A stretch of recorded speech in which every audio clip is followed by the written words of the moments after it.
100 देशों के सामने दांव पर भारत के साथ कांग्रेसी कार्यकर्ता बहुत भयानक प्लान लेकर गए थे। अगर खोल देते छाते तो एआई समिट में हो जाता और बड़ा कांड। कैसे घुसाए कांग्रेसी कार्यकर्ता, किसके इशारे पर देश को किया गया बदनाम। राहुल ने पीठ सहलाकर नेहरू, इंदिरा जैसे बड़े नेताओं के नाम को मिट्टी में मिलाया। गृह मंत्री चुनाव लड़वाने में मस्त, प्रधानमंत्री टैरिफ से निजात पाने में व्यस्त। भारी सुरक्षा व्यवस्था को कैसे मात दे गए मुट्ठी भर कांग्रेसी कार्यकर्ता। दिल्ली का भारत मंडपम आज पूरी दुनिया के सामने हमारी साख की नीलामी का गवाह बन गया। वहाँ कोई मामूली बैठक नहीं चल रही थी, वहाँ ग्लोबल एआई समिट थी। दुनिया भर से 100 से ज्यादा देशों के प्रतिनिधि आए थे।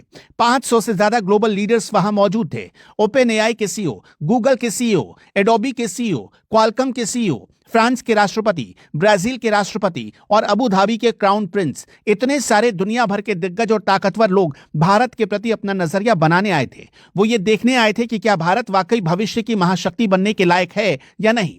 लेकिन उस एआई समिट में कांग्रेस के कार्यकर्ताओं ने जो शर्मनाक हरकत की, उसने पूरे देश का सर शर्म से झुका दिया। सत्ता की भूखी कांग्रेस गीदड़ और लोमड़ी बनने पर आमद आए। कांग्रेस वालों, कान खोलकर सुन लो। आज जो देश की आन बान और शान बढ़ाने के लिए पंडित नेहरू और इंदिरा गांधी ने जो कुछ भी किया था और जिन सैकड़ों फ्रीडम फाइटर्स ने अपनी जान दी, उसे तुम्हारे 10 लोगों ने मिलकर मिट्टी में मिला दिया। इससे भी ज्यादा शर्मनाक बात तो यह है, अपने नाम में राष्ट्रपिता गांधी का सरनेम लगाने वाले लोग भी इन मुट्ठी भर उपद्रवियों का विरोध करने के बजाय उनका समर्थन करने पर उतर आए। कपड़े क्यों उतारे कांग्रेसी कार्यकर्ताओं ने, क्या आपको पता है? क्योंकि उन्होंने दिखा दिया कि वो इतने ही नंगे हैं। वो देश के मान सम्मान के लिए नहीं जीते, बल्कि सिर्फ और सिर्फ सत्ता के लिए जीते हैं। क्या विरोध जताने का यही एकमात्र तरीका बचा था? क्या दुनिया के सबसे बड़े लीडर्स के सामने अपनी ही मर्यादा तार तार कर दी जाए? लेकिन क्या इस तमाशे के लिए सिर्फ कांग्रेस को जिम्मेदार माना जाए? बिल्कुल नहीं। इसके असली गुनहगार तो अमित शाह भी है। आप पूछेंगे कैसे? दिल्ली की सुरक्षा की जिम्मेदारी किसकी है? इसका सीधा जवाब है गृह मंत्रालय की। दिल्ली पुलिस किसके अधीन आती है? इसका भी जवाब है गृह मंत्रालय। आप खुद सोचकर देखिए कि जिस जगह पर दुनिया भर के वीआईपी प्रतिनिधि आए थे, वहां की सुरक्षा इतनी ढीली कैसे हो सकती थी कि मुट्ठी भर कार्यकर्ता शर्ट और टी शर्ट खोलकर नंगा नाच करने लगे? क्या दिल्ली पुलिस इतनी लाचार और कमजोर है? क्या गृह मंत्री को इस बात की भनक तक नहीं थी कि ऐसी कोई साजिश हो सकती है? हकीकत यह है कि देश को अब एक फुल टाइम होम मिनिस्टर चाहिए। आप पूछेंगे अमित शाह जी तो हैं ही, लेकिन जिन अमित शाह जी को देश में मौजूद देश विरोधी आधा मोर्चा को खत्म करना चाहिए था, उस काम को छोड़कर वो अपनी पार्टी को चुनाव लड़वाने में व्यस्त हैं। गजब का तमाशा चल रहा है इस देश में।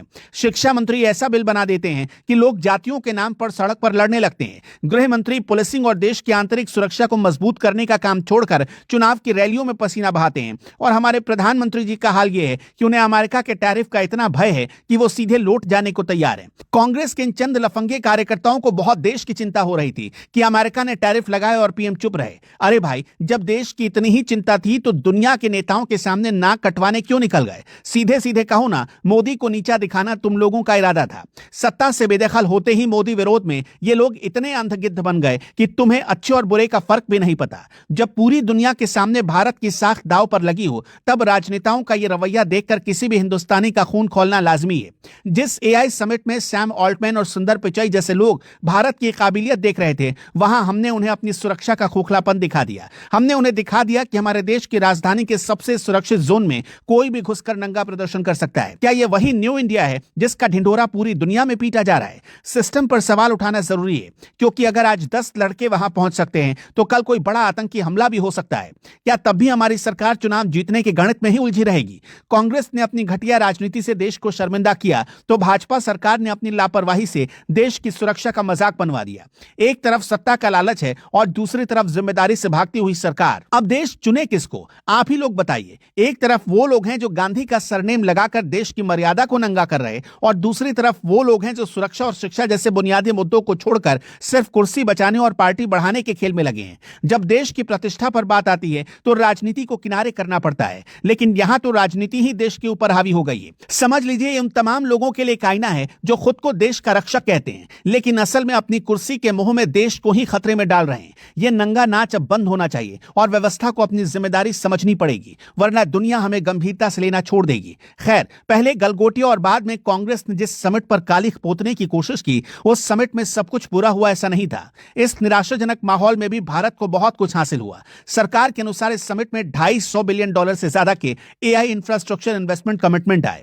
इसमें data centre, high performance GPU cluster, connectivity और सेमीकंडक्टर जैसे एआई इंफ्रा प्रोजेक्ट शामिल हैं। अडानी, रिलायंस जियो, एलएनटी, एनवीडिया, क्वालकॉम जैसी कंपनियों ने बड़े पैमाने के डेटा सेंटर, एआई फैक्ट्री और 150 बिलियन डॉलर जैसे स्टार्टअप फंड की घोषणाएं की। ये 250 बिलियन डॉलर एक लॉन्ग टर्म कमिटमेंट है जो अगले 7 से 10 साल में धीरे धीरे प्रोजेक्ट के रूप में निवेश होना है, जिससे हजारों भारतीय टैलेंट को भारत में ही जॉब मिल सकेगी और अमेरिका या दूसरे देशों में जाकर धक्के नहीं खाने पड़ेंगे।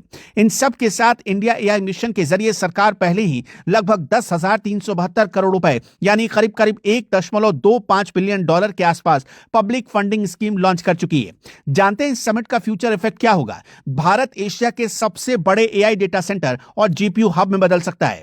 इसलिए चीन ने गलगोटिया कांड के बहाने भारत को नीचा दिखाने की कोशिश लगातार जारी रखी है ताकि ये सारी कंपनियां भारत आ ना सकें और भारत से भाग जाएं।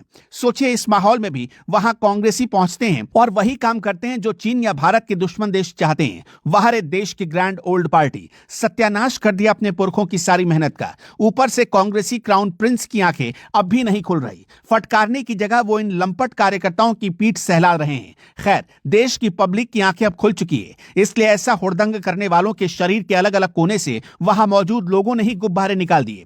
दर्शकों, कांग्रेस की इस करतूत पर आप क्या कहेंगे? हमें कमेंट में जरूर बताइएगा।